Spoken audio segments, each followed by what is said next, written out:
जय श्री कृष्णा। कलयुग अपने चरम पर है, बचना है तो जान लें पुराणों की भविष्यवाणी। पौराणिक ग्रंथों के अनुसार 4 युग होते हैं, सतयुग, त्रेता युग, द्वापर युग और कलयुग। कहते हैं कि कलयुग में पाप अपने चरम पर होगा। वर्तमान में कालिकाल यानी कलयुग चल रहा है। ग्रंथों में इस युग में क्या क्या होता है या क्या घटेगा यह स्पष्ट लिखा गया है। यह भी है कि इस युग में जब कहीं भी प्रलय होगा तो सिर्फ हरि कीर्तन ही बचाएगा। आओ तो जानते हैं कि कलयुग में सावधान हम क्यों रहें। सतयुग। सतयुग में प्रतीकात्मक तौर पर धर्म के 4 पैर थे। सतयुग में मनुष्य की लंबाई 32 फीट अर्थात लगभग 21 हाथ बताई गई है। इस युग में पाप मात्र 0 विश्वा अर्थात 0% था। पुण्य की मात्रा 20 विश्वा अर्थात 100% होगी। राजा हरिश्चंद्र हुए थे। हरिश्चंद्र ने सत्य के लिए खुद के परिवार का अंत और खुद का ही बलिदान दे दिया था। त्रेता युग। त्रेता युग में धर्म के 3 पैर थे। इस युग में मनुष्य की लंबाई 21 फीट अर्थात 14 हाथ बताई गई। इस युग में पाप की मात्रा 5 विश्वा अर्थात 25% होती है और पुण्य की मात्रा 15 विश्वा अर्थात 75% होती है। इस युग में विष्णु का वामन और राम का अवतार हुआ था। असुर राज बाली ने 3 पग में धरती दान कर दी थी, जबकि राक्षस राज रावण ने सीता का अपहरण करने के बाद उन्हें छुआ तक नहीं था। और नंबर 3 द्वापर युग। द्वापर के धर्म के 2 पैर ही थे। इस युग में मनुष्य की लंबाई 11 फीट अर्थात 7 हाथ बताई गई है। इस युग में पाप की मात्रा 10 विश्वा अर्थात 50% होती है, जबकि पुण्य की मात्रा 10 विश्वा अर्थात 50% होती है। मतलब यह कि इस युग में आधे मनुष्य पापी और आधे पुण्य आत्मा थे। इस युग में महाभारत का युद्ध हुआ था। यह युद्ध धर्म युद्ध था। कृष्ण ने धर्म की रक्षा की थी। और नंबर 4 है कलयुग। द्वापर में 2 पैर और कल यानी काल में धर्म के पैरों का कोई नामो निशान नहीं है। धर्म अब पंगु बन गया है। इस युग में मनुष्य की औसत लंबाई 5 फीट 5 इंच अर्थात लगभग 3.5 हाथ बताई गई है। इस युग में धर्म का सिर्फ 1/4 अंश ही रह जाता है। इस युग में पाप की मात्रा 75% होती है, जबकि पुण्य की मात्रा 25% होती है। लेकिन वर्तमान में देखा जा रहा है कि कालिकाल अपने चरम पर है। यह तो 25% पुण्य की मात्रा बताई गई है। अब यह कहीं भी नजर नहीं आती है। महज 5% ही पुण्य कहीं बचा होगा। अब तो चारों तरफ पाप ही नजर आता है। तो आओ जानते हैं कैसे कलयुग का वर्णन कृष्ण की नजर में कैसा है। कलयुग का वर्णन करते हुए श्री कृष्ण कहते हैं कि कलयुग में ऐसे लोगों का राज्य होगा जो दोनों ओर से शोषण करेंगे, बोलेंगे कुछ और करेंगे कुछ और, मन में कुछ और कर्म में कुछ और। ऐसे ही लोगों का राज्य होगा। इसी प्रकार कलयुग में ऐसे लोग रहेंगे जो बड़े ज्ञानी और ध्यानी कहलाएंगे। वे ज्ञान की चर्चा तो करेंगे लेकिन उनके आचरण राक्षसी होंगे। बड़े पंडित और विद्वान कहलाएंगे, किंतु वे यही देखते रहेंगे कि कौन सा मनुष्य मरे और हमारे नाम से संपत्ति या पद करके जाए। और नंबर 2 है, कलयुग का मनुष्य शिशुपाल हो जाएगा। कलयुग में बालकों के लिए ममता के कारण इतना करेगा कि उन्हें अपने विकास का अवसर नहीं मिलेगा। मोह माया में ही घर बर्बाद हो जाएगा। किसी का बेटा घर छोड़कर साधु बनेगा तो कोई हजारों व्यक्ति दर्शन करेंगे, किंतु यदि अपना बेटा साधु बनता होगा तो रोएंगे कि मेरे बेटे का क्या होगा। इतनी सारी ममता होगी कि उसे मोह माया और परिवार में ही बांध कर रखेंगे और उसका जीवन वही खत्म हो जाएगा। अंत में बेचारा अनाथ होकर मरेगा।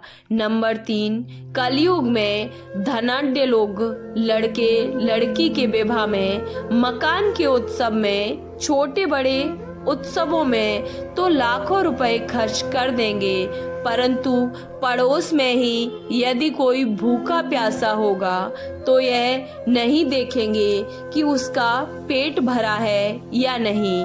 उनका अपना ही सगा भूख से मर जाएगा और वे देखते रहेंगे। दूसरी ओर मौज मदिरा, मांस भक्षण, सुंदरता और व्यासन में पैसे उड़ा देंगे, किंतु किसी के 2 आंसू पहुंचने में उनकी रुचि नहीं होगी।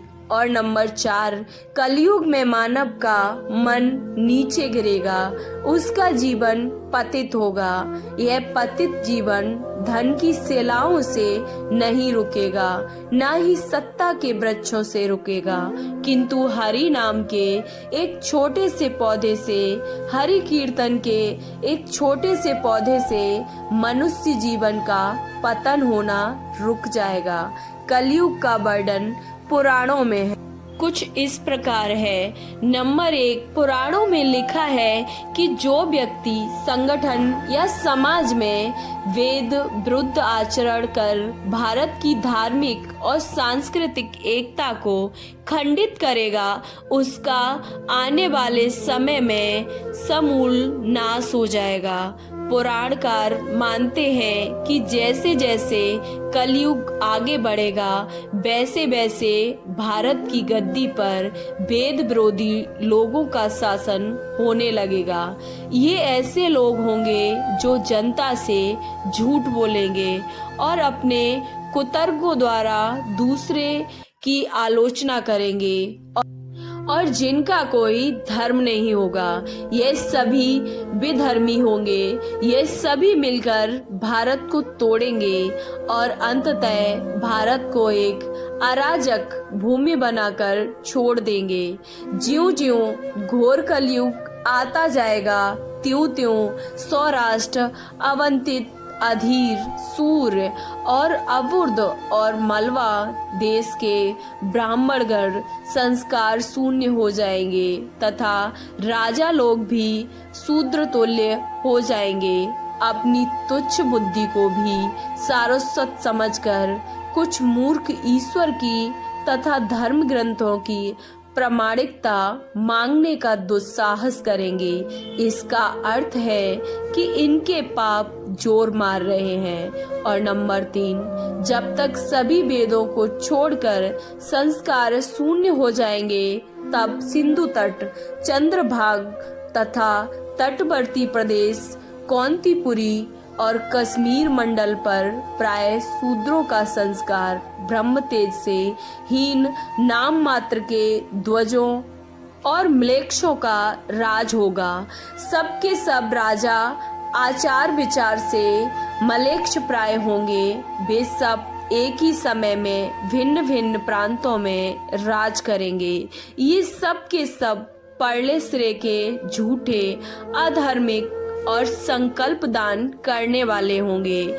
छोटी बातों को लेकर ही ये क्रोध के मारे आग बबूला हो जाएंगे। ये दुष्ट लोग स्त्री, बच्चों, गौओं और ब्राह्मणों को मारने में भी नहीं हिचकेंगे। दूसरे की स्त्री और धन हत्या लेने में सदा उत्सुक रहेंगे। ना तो इन्हें बढ़ते देर लगेगी और ना ही घटते। इनकी शक्ति आयु थोड़ी होगी। राजा के भेष में ये म्लेच्छ ही होंगे। और नंबर 4, वे लूट खसोट कर अपनी प्रजा का खून चूसेंगे। जब ऐसा शासन होगा तो देश की प्रजा में भी वैसा ही स्वभाव, आचरण, भाषण की वृद्धि हो जाएगी। राजा लोग तो उनका शोषण करेंगे ही, आपस में वे भी एक दूसरे को प्रताड़ित करेंगे और अंततः सब के सब नष्ट हो जाएंगे। और कुछ नियम भगवत पुराण के भी हैं। भविष्योत्तर पुराण अनुसार ब्रह्मा जी ने कहा है, हे नारद, भयंकर कलयुग के आने पर मनुष्य का आचरण दुष्ट हो जाएगा और योगी की दुष्ट चित्त बातें होंगी। संसार में परस्पर विरोध फैल जाएगा। द्विज, ब्राह्मण, क्षत्रिय, वैश्य दुष्ट कर्म करने वाले होंगे और विशेषकर राजाओं में चरित्रहीनता आ जाएगी। देश देश और गांव गांव में कष्ट बढ़ जाएंगे। संत जन दुखी होंगे। अपने धर्म को छोड़कर लोग दूसरे धर्म का आश्रय लेंगे। देवताओं का देवत्व भी नष्ट हो जाएगा और उनका आशीर्वाद भी नहीं रहेगा। मनुष्यों की बुद्धि धर्म से विपरीत हो जाएगी और पृथ्वी पर मिलेक्षों के राज्य का विस्तार हो जाएगा।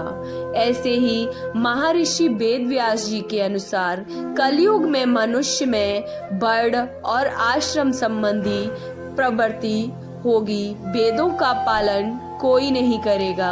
कलयुग में विवाह को धर्म नहीं माना जाएगा। शिष्य गुरु के अधीन नहीं रहेंगे। पुत्र भी अपने धर्म का पालन नहीं करेगा। कोई किसी कुल में पैदा ही क्यों न हुआ हो, जो बलवान होगा वही कलयुग में सबका स्वामी होगा। सभी वर्णों के लोग कन्या बेचकर निर्वाह करेंगे। कलयुग में जो भी किसी का वाचन होगा वही शास्त्र माना जाएगा। कलयुग में थोड़े से धन से मनुष्य में घमंड होगा। स्त्रियों को अपने केसों पर ही रूपवती होने का गर्व होगा। कलयुग में स्त्रियां धनहीन पति को त्याग देंगी और उस समय धनवान पुरुष ही स्त्रियों का स्वामी होगा। जो अधिक देगा उसे ही मनुष्य अपना स्वामी मानेगा। उस समय लोग प्रभुता के ही कारण संबंध रखेंगे। द्रव्य राशि घर बनाने में ही समाप्त हो जाएगी। इससे दान पुण्य के काम नहीं होंगे और बुद्धि धन के संग्रह में ही लगी रहेगी। सारा धन उपयोग में ही समाप्त हो जाएगा। कलयुग की स्त्रियां अपनी इच्छा के अनुसार आचरण करेंगी। हाव भाव विलास में ही उनका मन लगा रहेगा। अन्याय से धन पैदा करने वाले पुरुष में उनकी अशक्ति होगी। कलयुग में सब लोग सदा सबके लिए समानता का दावा करेंगे और कलयुग की प्रजा बाढ़ और सूखे के भय से व्याकुल रहेगी। सबके नेत्र आकाश की ओर लगे रहेंगे। वर्षा न होने से मनुष्य तपस्वी लोगों की तरह फल मूल व पत्ते खाकर और कितने ही आत्मघात कर लेंगे। कलयुग में सदा अकाल ही पड़ता रहेगा। सब लोग हमेशा किसी न किसी कलेशों से घिरे रहेंगे। किसी किसी को थोड़ा सुख भी मिल जाएगा। सब लोग बिना स्नान करके ही भोजन करेंगे। देव पूजा, अतिथि संस्कार, श्राद्ध और तर्पण की क्रिया कोई नहीं करेगा। कलयुग की स्त्रियां लोभी, नाटी, अधिक खाने वाली और मंद भाग्य वाली होंगी। गुरुजनों और पति की आज्ञा का पालन नहीं करेंगी तथा पर्दे के भीतर भी नहीं रहेंगी। अपना ही पेट पालेंगी, क्रोध से भरी रहेंगी, देह क्षुब्ध की तरह ध्यान नहीं देंगी और असत्य और कटु वचन बोलेंगी। इतना ही नहीं, वे दुराचारी पुरुषों से मिलने की अभिलाषा भी रखेंगी और ब्रह्मचारी लोग वेदों में कहे गए व्रत का पालन किए बिना ही वेद ध्यापन करेंगे। ग्रस्त पुरुष ना तो हवन करेंगे, ना ही सत्य पात्र को उचित दान देंगे। वनों में रहने वाले वन के कंद मूल आदि के निर्वहन न करके ग्रामीण आहार का संग्रह करेंगे और सन्यासी भी मित्र आदि के स्नेह बंधन में बंधे रहेंगे। कलयुग आने पर राजा प्रजा की रक्षा न करके बल्कि कर के बहाने प्रजा का ही धन का अपहरण करेंगे। अधम मनुष्य संस्कारहीन होते हुए भी पाखंड का सहारा लेकर लोगों को ठगने का काम करेंगे। उस समय पाखंड की अधिकता और अधर्म की वृद्धि होने से लोगों की आयु कम होती चली जाएगी। उस समय 5, 6 अथवा 7 वर्ष की ही स्त्री और 8, 9 या 10 वर्ष के पुरुष से ही संतान होने लगेगी। घोर कलयुग आने पर मनुष्य 20 वर्ष तक भी जीवित नहीं रहेंगे। उस समय लोग मंद बुद्धि, व्यर्थ के चिन्ह धारण करने वाले, बुरी सोच वाले होंगे। 11 लोग ऋण चुकाए बिना ही हड़प लेंगे तथा जिसका शास्त्र में कहीं विधान नहीं है, ऐसे यज्ञों का अनुष्ठान होगा। मनुष्य अपनों को ही पंडित समझेगा और बिना प्रमाण के ही सब कार्य करेगा और तारों की ज्योति फीकी पड़ जाएगी। 10 दिशाएं विपरीत होगी। पुत्र पिता को तथा बहुएं सास को काम करने भेजेंगी।